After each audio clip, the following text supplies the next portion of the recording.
আসসালামু আলাইকুম। আজকে সকালে আমার একটি পার্সেল এসেছে, সেটাই আনবক্সিং করব। তার জন্যই ভিডিওটা অন করা হয়েছে। তো বরাবরের মতো আমার থেকে বেশি এক্সাইটেড সাফা মারোয়া কি অর্ডার করেছিলাম সেটা দেখার জন্য। তো আমি কয়েকদিন আগে একটা ফেসবুক পেজ থেকে কিছু পিঠা অর্ডার করেছিলাম। ফেসবুক পেজটার নাম হচ্ছে লিজা ফুড সিলেট। এই আপুর কাছ থেকে এর আগের বারও আমি কিছু পিঠা অর্ডার করেছিলাম। আপুর পিঠা মাশাআল্লাহ দেখতে যেমন সুন্দর, খেতেও আলহামদুলিল্লাহ অনেক টেস্টি। তো যার কারণে এটা আমি দ্বিতীয়বার অর্ডার করেছিলাম আপুর কাছ থেকে।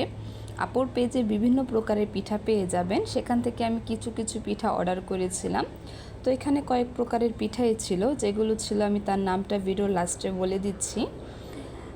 আপুর ফেসবুক পেজের একটা ছোট স্ক্রিনশট আমি আমার ভিডিওর উপরে দিয়ে দিব। আপনারা যারা অর্ডার করতে চান তারা আপুর পেজে যোগাযোগ করতে পারেন, এবং তারপর হোয়াটসঅ্যাপ নাম্বারটাও আমি আমার ডেসক্রিপশন বক্সে দিয়ে রাখবো।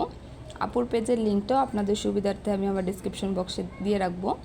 আপনাদের যাদের প্রয়োজন হয় বা আপনারা যারা পিঠা অর্ডার করতে চান তারা লিজা আপুর সাথে যোগাযোগ করবেন। আপু সারা বাংলাদেশে ক্যাশ অন হোম ডেলিভারিতে পিঠা অর্ডার করে থাকে।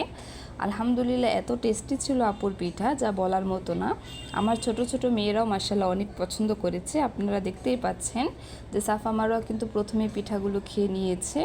তো এখানে ছিল শামুক পিঠা, ছিল নকশি পিঠা, আর ছিল নারিকেল পুলি পিঠা। তারপর এখানে ছিল ভাতের ঝুরি পিঠা। এটা ভাতের ঝুরি পিঠা। আমি পরবর্তী ভিডিওতে আপনাদের সাথে সবগুলো পিঠা ভেজে দেখাবো। এখন শুধু আনবক্সিং করার ভিডিওটা আপনাদের সাথে শেয়ার করতেছি।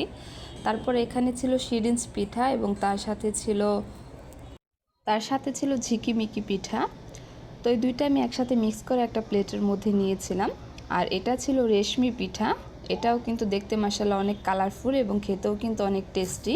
এর আগের বারও আমি এই পিঠাটা অর্ডার করে নিয়েছিলাম, তো এটা আমার সেকেন্ড বার নেওয়া। আর এটা ছিল ডালিম পাতা পিঠা।